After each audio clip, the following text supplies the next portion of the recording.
KTV Originals।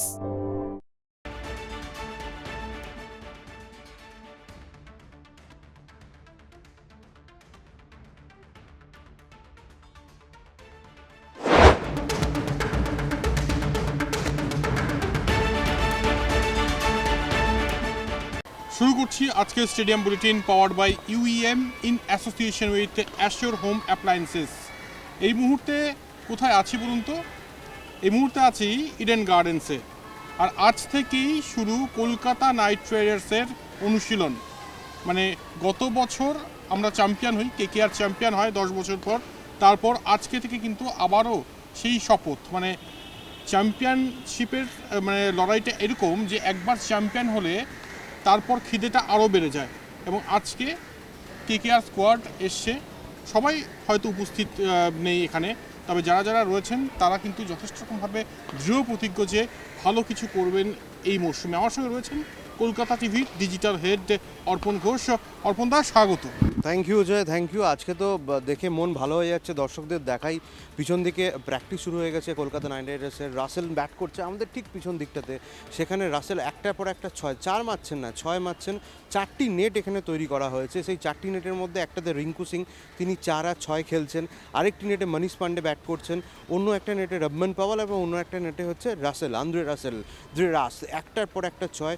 অবশ্যই প্র্যাকটিসে রয়েছেন কলকাতা নাইট রাইডার্সের mentor Dwayne Bravo, Chandrakant Pandit রয়েছেন। কুইন্টন ডিকক কিছুক্ষণ আগে প্র্যাকটিস সেরে তিনি ড্রেসিং রুমে এলেন। মানে একটা মহল বলা যেতে পারে যে একরকম তৈরি হয়ে গেছে। এবারে ডিফেন্ডিং চ্যাম্পিয়ন যেহেতু, সেই কারণে কিন্তু একদম মহলটাই আলাদা। আর এই প্র্যাকটিস সেশনে যা ছবি আপনাদেরকে দেখাবো, এখানে গ্যালারি মোটামুটি একাংশ ভর্তি হয়ে গেছে, যতটা অ্যালাউ করা হয়েছে।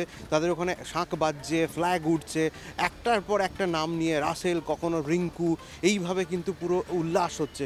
কি বলবে, তোমার দিকে কি কেমন লাগছে? What's your feeling?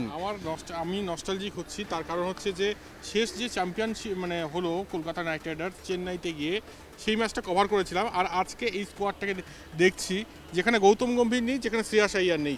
হ্যাঁ, নেই অবশ্যই, তবে যারা যারা রয়েছেন, ডোয়েন ব্র্যাভো এসছেন, অজিঙ্ক রাহানে ক্যাপ্টেন্সি করবেন, ভেঙ্কটেশ আইয়ার তরুণ ক্রিকেটার, গতবার ফাইনালেও একটা দুর্ধর্ষ ইনিংস খেলেছিলেন। তো এদের উপর এক্সপেকটেশান অত্যন্ত বেশি। আর যেটা অর্পণদা বললো যে শাক বাজছে, শাক এতক্ষণ বাজছিল। আর সেই অ্যাটমসফিয়ারটা, মানে আইপিএল শুরু হওয়ার আগের যে অ্যাটমসফিয়ারটা, সেটা কিন্তু ইডেন গার্ডেন্সে ফিরে এসছে বলা যেতেই পারে। আর আজকে থেকে অনুশীলন শুরু। আশা করা যেতেই পারে যে কলকাতা নাইট রাইডার্স ক্রিকেটাররা সেই ফর্মেই ধরা দেবেন যে ফর্মে গত বছর ধরা দিয়েছেন। শুনতে পাচ্ছেন অবশ্যই এই মুহূর্তে শাক বাজছে। অর্পণদা, এবারের কেকেআর স্কোয়াডে অজিঙ্ক রাহানে ক্যাপ্টেন্সি করবেন। আমরা আশা করেছিলাম, অনেকেই আশা করেছিল যে হয়তো ভেঙ্কটেশ আইয়ারের মতো কোনো তরুণ তুর্কির হাতে ক্যাপ্টেন্সি তুলে দেওয়া হবে। তবে পরে ভেঙ্কি মাইসর তিনি এটার এক্সপ্লেনেশন দিয়েছিলেন যে তাকে ব্যাকআপে রেখে একজন অভিজ্ঞ ক্রিকেটারকে ক্যাপ্টেন্সি দেওয়াটা সঠিক, মানে এতে ভালো কম্বিনেশন হয়। তুমি কি একমত এতে? একদমই, আমার মনে হয় এটা ট্যাকটিক্যাল মুভ বলা যেতে পারে। ভেঙ্কটেশ আইয়ারকে এত টাকা দিয়ে কলকাতা নাইট রাইডার্স রিটেন করেছে, রিটেন বলা ভালো, কিনে নেওয়া হয়েছে। তো ভেঙ্কটেশ আইয়ার কিন্তু ভবিষ্যতে কলকাতা নাইট রাইডার্সের অধিনায়ক, কিন্তু তিনি একেবারে নতুন। সেই কারণে কিন্তু আজিঙ্কে রাহানের মতো একজন অভিজ্ঞ ক্রিকেটারকে পাশে রেখে তাকে যে শেখার সুযোগটা তৈরি করে দেওয়া, সেটাই কিন্তু কলকাতা নাইট রাইডার্সের টিম ম্যানেজমেন্ট নিয়েছে। এবং এক কথায় বলা যেত অসাধারণ স্টেপ। কারণ ভেঙ্কটেশ আইয়ার তুমি যদি দেখো জয়, সেটা হচ্ছে তিনি ইমোশনে একদম পুরো ইমোশনাল, মানে তিনি কলকাতার সঙ্গে আত্মিকভাবে জড়িয়ে পড়েছেন। যখন তাকে ছেড়ে দেওয়া হলো, যখন তাকে রিটেন করা হয়নি, কান্নায় ভেঙে পড়েছিলেন। তো তারপরে তাকে এত টাকায় কলকাতা নাইট রাইডার্সে ফিরিয়ে নিয়ে আসা হয়েছে এবং তারপর তাকে ভাইস ক্যাপ্টেন করা হয়েছে। এক কথায় বলতে গেলে জয় বলা যেতে পারে is a tactical move, good move. এবং এখানে বলতে অত্যুক্তি নেই, ভেঙ্কটেশ আইয়ার কলকাতা নাইট রাইডার্সের পরবর্তী অধিনায়ক হতে চলেছেন। অবশ্যই। আর ভেঙ্কটেশ আইয়ার কীরকম ক্রিকেটার আমরা প্রত্যেকেই জানি। এই টি-20 ক্রিকেটে ভয়ঙ্কর হয়ে উঠতে পারেন যে কোনো সময় ভেঙ্কটেশ আইয়ার।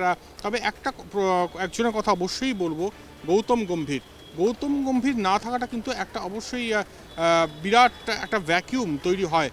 গৌতম গম্ভীর গতবার মানে একা নিজের মানে তত্ত্বাবধানে এই দলটাকে চ্যাম্পিয়ন করেছিলেন। তারপর হঠাৎ করে গৌতম গম্ভীরের সরে যাওয়া, মানে ইন্ডিয়ান টিমের তিনি কোচ হয়েছেন, স্বাভাবিকভাবে তিনি সরে যাবেন। তবে এই সময় দাঁড়িয়ে গৌতম গম্ভীরের জায়গায় ডোয়াইন ব্র্যাভো এসছেন। ডোয়াইন ব্র্যাভো আমরা হলুদ জার্সিতে বেশি দেখেছি ডোয়াইন ব্র্যাভোকে, এবং অসাধারণ অলরাউন্ডার।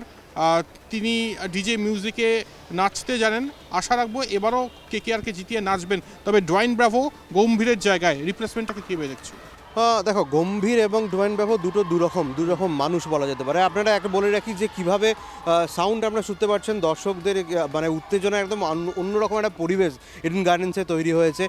তবে জয়, তুমি যে প্রশ্নটা করছিলে সেটা হচ্ছে শুনতেই পাচ্ছেন যে কীভাবে অবস্থা। গৌতম গম্ভীর এবং ডোয়াইন ব্র্যাভো আমার মনে হয় তুলনাটা না টানাই ভালো, কারণ গৌতম গম্ভীর তিনি কলকাতাকে চ্যাম্পিয়ন করে ইন্ডিয়ান টিমে গিয়েছেন, এবং ডোয়াইন ব্র্যাভো তিনি একজন চ্যাম্পিয়ন, অর্থাৎ চ্যাম্পিয়ন তার গানে 2025 মরশুম শেষ হলে হাতে ট্রফি উঠবে, এটা অপ্রত্যাশিত কিছু নয়। তবে তিনি মেন্টর, অবশ্যই চন্দ্রকান্ত পণ্ডিতের দায়িত্ব অনেক বেশি, যেহেতু গম্ভীর নেই। গম্ভীর থাকলে তো অনেকটা ভার তিনি রিলিজ হয়েছিলেন, কিন্তু যেহেতু গম্ভীর নেই চন্দ্রকান্ত পণ্ডিতের দায়িত্ব কিন্তু অনেক বেশি। তবে ডোয়াইন ব্র্যাভোর মেন্টর হিসাবে আমার মনে হয় তিনি বহুদিন ধরে অভিজ্ঞ ক্রিকেটার, ধোনির টিমের সঙ্গে মানে চেন্নাই সুপার কিংসে বহুদিন খেলেছেন। আমার মনে হয় না খুব একটা অসুবিধা হবে বলে। তবে অবশ্যই গৌতম গম্ভীরের রিপ্লেসমেন্ট কখনো মানে ডোয়াইন ব্র্যাভো হতে পারে না, এটি তুমি যদি তুল্যমূল্য বিচার করো। তবে অবশ্যই ডোয়াইন ব্র্যাভো আপাতত গুড চয়েস। আমরা এত কিছু ভুলে গিয়ে যদি আমরা কলকাতার সমর্থক হই সেদিকে তাকিয়ে থাকবো যে 2024-এর পর 2025-এও হয়তো আনবিটেন ট্রফিটা কলকাতার দখলে আসবে। আর আরেকটা কথা বলার যে 2012 এবং 2014-তে কেকেআর যখন চ্যাম্পিয়ন হয় তারপর সেলিব্রেশন কিন্তু এই ইডেন গার্ডেন্সই হয়েছে একদম। 2024-এ জেতার পর কিন্তু কোনো সেলিব্রেশন হয়নি, তো সেটা ডিউ রয়েছে। আশা করব 22শে মার্চ শাহরুখ খান আসবেন আর সুদে আসলে পুষিয়ে দেবেন। প্রথম ম্যাচে কলকাতা জিতবে ব্যাঙ্গালোরকে হারিয়ে, এবং তারপর সেই ট্রেডমার্ক সিগনেচার, তার যা জেস্চার শাহরুখ খানের, সেটা দেখা যাবে ইডেন গার্ডেন্সে। এই মুহূর্তে আমার মনে হয় একটা ছোট্ট বিরতি নেওয়ার সময় হয়ে গিয়েছে। ছোট্ট বিরতি, ফিরছি খুব শীঘ্রই।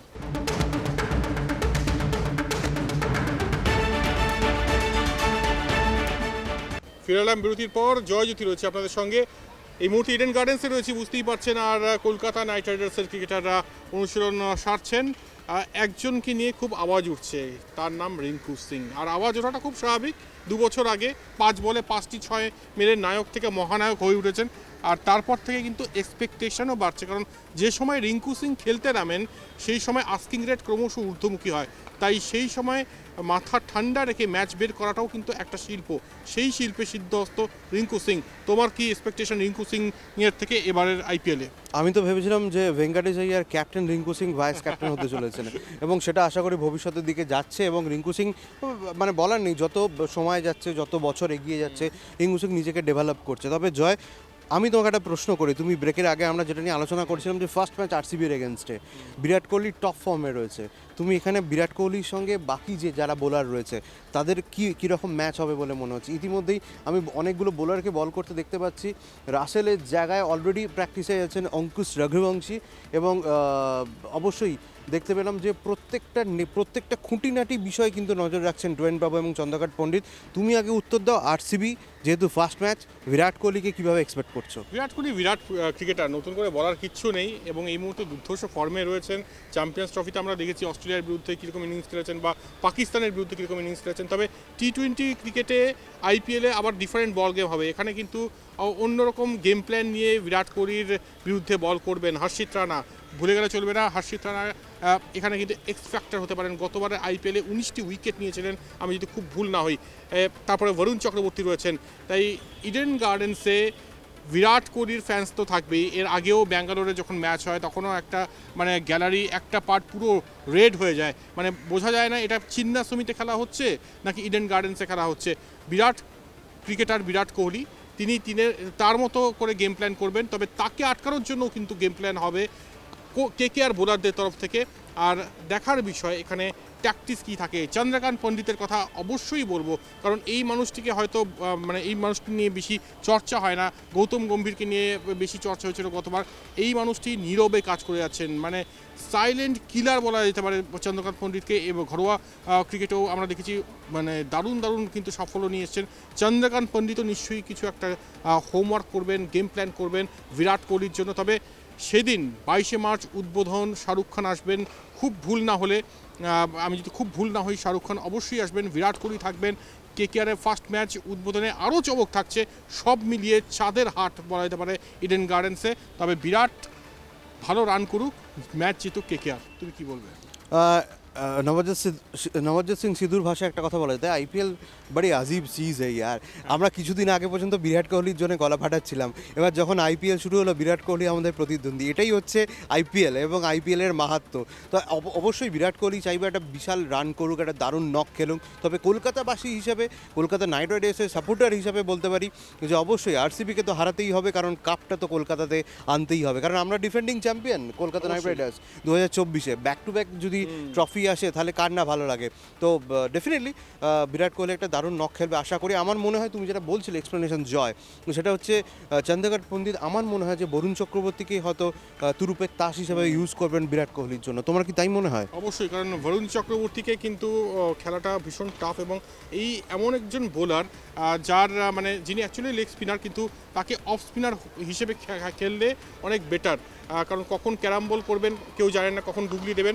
মিস্ট্রি স্পিনার, এবং তার মিস্ট্রিটা হয়তো লুকিয়ে রেখেছেন বিরাট কোহলির জন্য। এই মুহূর্তে একটা ছোট্ট বিরতি, ফিরছি খুব শীঘ্রই।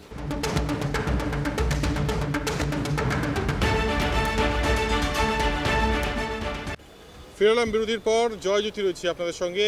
বুঝতেই পারছেন এই মুহূর্তে ইডেন গার্ডেন্স টকবক করে ফুটছে। আজকে প্রথম দিনের প্র্যাকটিস কলকাতা নাইট রাইডার্সের।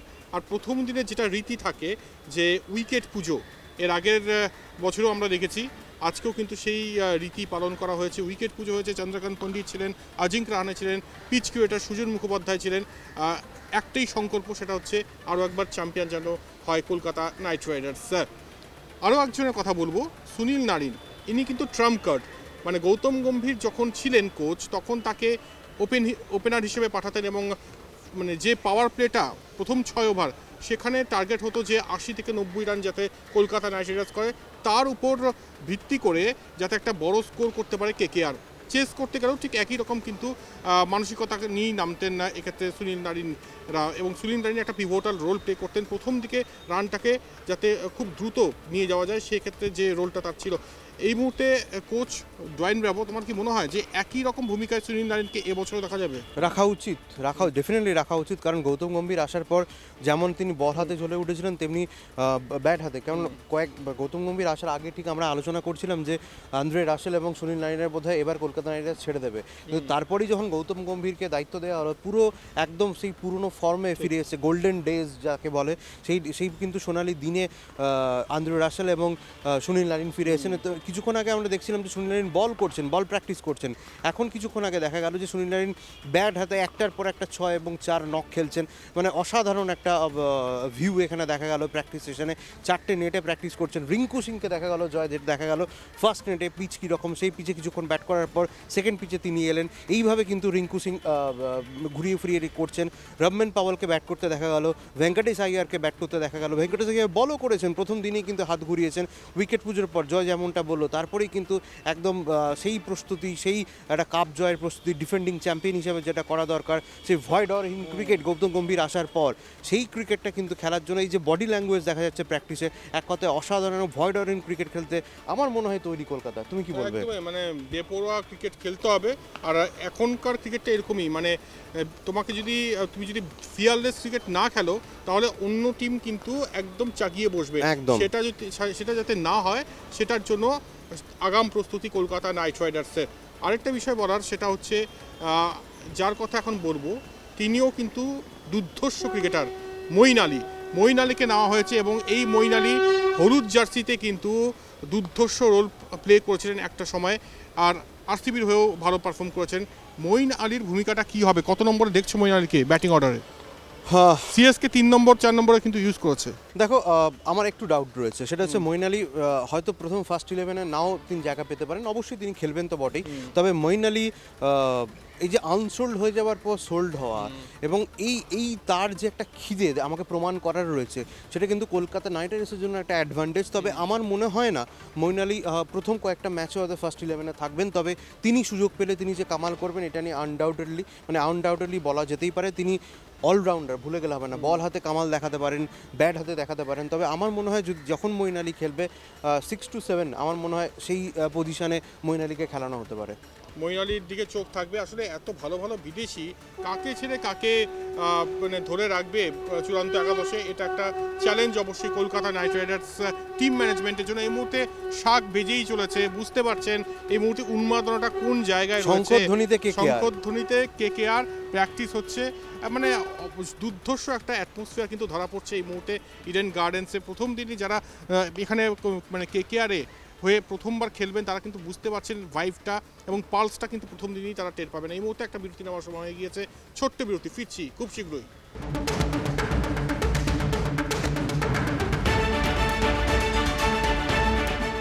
ফিরলাম বিরতির পর।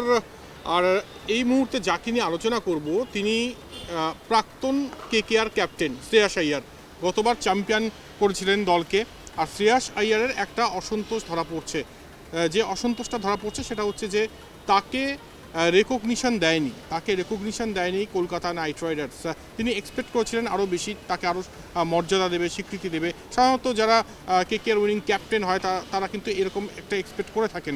এর আগে আমরা দেখেছি গৌতম গম্ভীর ক্যাপ্টেন হিসেবে যখন জিতেছেন আইপিএল ট্রফি, তখন বিরাট সংবর্ধনা হয়েছে। সেই সংবর্ধনা থেকে বঞ্চিত অবশ্যই শুধু শ্রেয়াস আইয়ার নয়, গোটা কেকেআর টিম। তাও কোথাও যেন শ্রেয়াস আইয়ারের ব্যক্তিগতভাবে খারাপ লেগেছে যে তাকে যে রেকগনিশনটা দরকার ছিল তিনি এক্সপেক্ট করেছিলেন সেটা কিন্তু তিনি পাননি। তুমি কীভাবে দেখছো বিষয়টা? ডেফিনেটলি দেখো, একটা তো খারাপ লাগার জায়গা থাকে। এখন ফ্র্যাঞ্চাইজি ক্রিকেট মানে মানে নির্মম বলা গেলেও সে একটা কথায় বলা যেতে পারে, কারোর তো আত্মিক টাচটা থাকে। যেমন তোমার ভেঙ্কটেশ আইয়ারের সঙ্গে হয়েছিল, তিনি কেঁদে ফেলেছিলেন যখন তাকে রিটেন করা হয়নি। তো শ্রেয়স আইয়ার একটা মানে ট্রফি উইনিং ক্যাপ্টেন, তার তো খারাপ লাগাটা স্বাভাবিক। এবং আমার মনে হয় যে শ্রেয়স আইয়ারকে ছেড়ে দেওয়া এবারে খুবই বোকামি হয়েছে, এটা নিয়ে কোনো সন্দেহ নেই। যতই আজিঙ্ক্য রাহানেকে ক্যাপ্টেন করা, একটা উইনিং ক্যাপ্টেনকে অবশ্যই ধরে রাখা উচিত ছিল বলে আমার মনে হয়। শ্রেয়স আইয়ারের এই খারাপ লাগাটা ন্যায্য। এবং এটাকে কীভাবে এক্সপ্লেন করবো, এটা এক্সপ্লেন করার কোনো জায়গা নেই। এটা সত্যি খারাপ লাগবে জয়, তুমি মানে এর থেকে বলার কিছু নেই। এখানে যে শ্রেয়স আইয়ারকে দেখছি না, এটা আমাদেরও খারাপ লাগার জায়গা, কারণ তিনি গত মরশুমে কাপ জিতেছেন। অবশ্যই শ্রেয়াস আইয়ার গত মরশুমে কাপ জিতেছেন।